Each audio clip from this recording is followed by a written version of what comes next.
Hello YouTube, it's Ernesto Rivera again. I'm back here at the layout, this time with another product review slash overview of the Walthers mainline SD70ACe.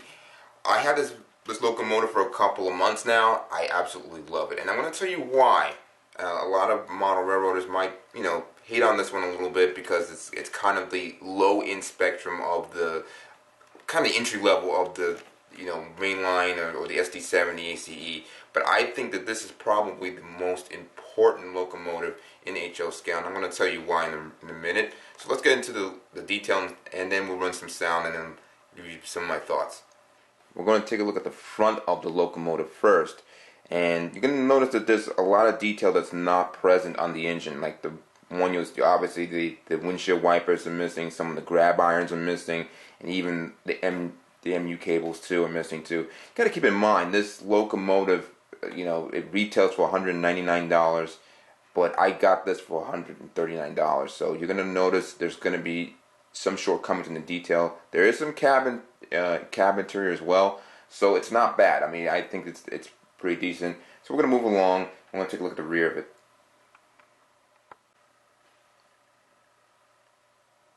Again, not much detail. You'll notice that the grab irons leading up to the top, where you climb on top of the locomotive, that's not present. Again, you can add these detail parts if you want, but you're gonna actually have to spend extra money. Again, not as detailed as the Athlon or the MTH, but still, as a extra engine you want to add to your fleet, this is one I would personally recommend. I'm going to take a look at the left side of the locomotive next.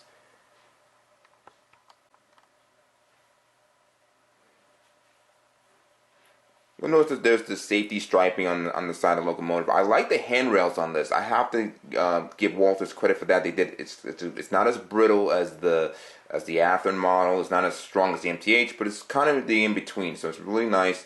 Overall, the paint looks good. I can't really complain. I mean, there's good overall detail. You're not going to see any see-through vents on this locomotive, but again, the price point that they asked for these, pretty good. The truck detail, it's good. It's not the greatest. It's kind of like obviously the ready to roll kind of entry levels, but I think it's very, very presentable.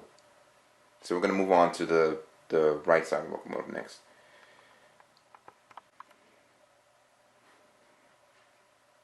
I'm going to take a look at the right side. You'll notice that also on this engine that you'll see where the fuel tank is, where the fill line is. That's not really painted. There's the little things that the Athlon engine and the MTH will offer as far as more detail.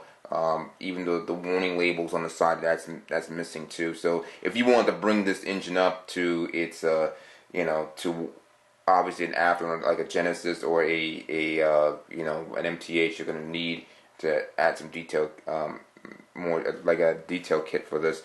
Also, the GPS dome is not present on the engine too, but those are all basically just shortcomings to me. To me, I think that's minor, but it's might be bothersome to some people. Now I'm going to move into the operation and sound, which I think is the most important part. And this is why I say that this engine is very important to this hobby. Alright, so let's go listen to how this engine sounds. This engine is equipped with the Soundtrax decoder. It is the limited function decoder, so you're not going to get the full startup features or the shutdown features, and even some of the full options that the actual full decoder offers. But this is the limited function. It's not bad, and it's got everything you need. So let's take a quick listen to it.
That's the reason why I said this engine is so important to this hobby, because in the past, to get a ready-to-roll engine with sound, you would spend somewhere between $89 to about $100, and then you have to spend another $100 for a decoder.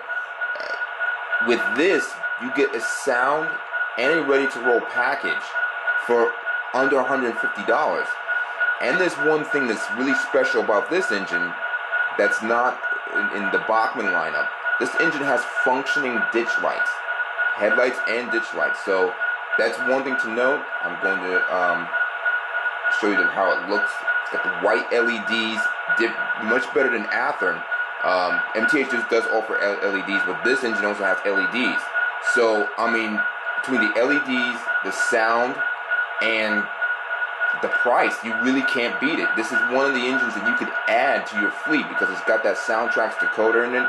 It's going to sound, just as good as your Athearns, and it runs really well. Plus, it's got good weight to it. I have two of these engines, and they pull pretty good. I've had a couple of auto racks lined up behind them, pulled a nice little consist there, and it did a fantastic job.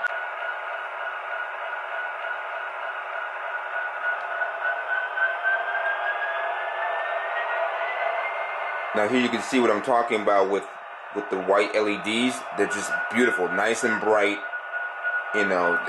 These are features that are not offered on the Athearn Genesis model, which even costs almost twice the price of this. So you have to keep that in mind, that you can get two of these for the price of one Athearn. All right, so.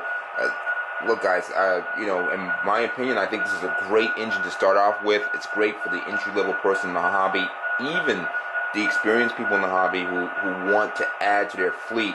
This is a fantastic engine because it runs well out of the box, and it looks great, and it's affordable. And with sound, too, you really can't beat that combination. So, in all honesty, I say get it, because you're going to get it, it's available in all the major railroads have SD70ACes. You get, if you're a Norfolk Southern fan, Union Pacific, CSX, BNSF. Canadian National, you can get it.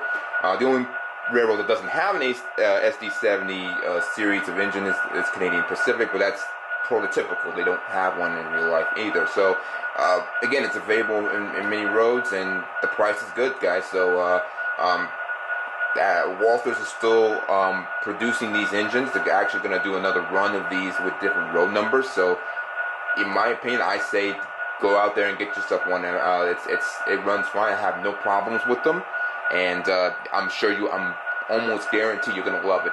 The only shortcoming, if you're a detail person, you're really into that detail, and you want to stare into every grab iron and every piece of detail, this engine might not be for you. But again, the entry-level person, I think this is very important for the hobby. So a high recommendation from me, and this is coming from a guy who has a lot of model railroad locomotives, and I have everything from Athearn to MTH, so even Overland. I had some of the highest, even some of the lowest detail engines, and I think this one here is fantastic because you get a great value.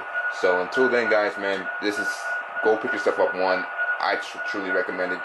No problems, no issues with it. I haven't had any problems with it. So I think this is again the most important engine in HO scale. So at least for the beginning model railroader, this is definitely a step in the right direction for someone who wants to get into model railroading with a modern engine. So guys, that's where I'll leave it, and I hope this helps you make a decision, and again, I'll see you guys in the next video.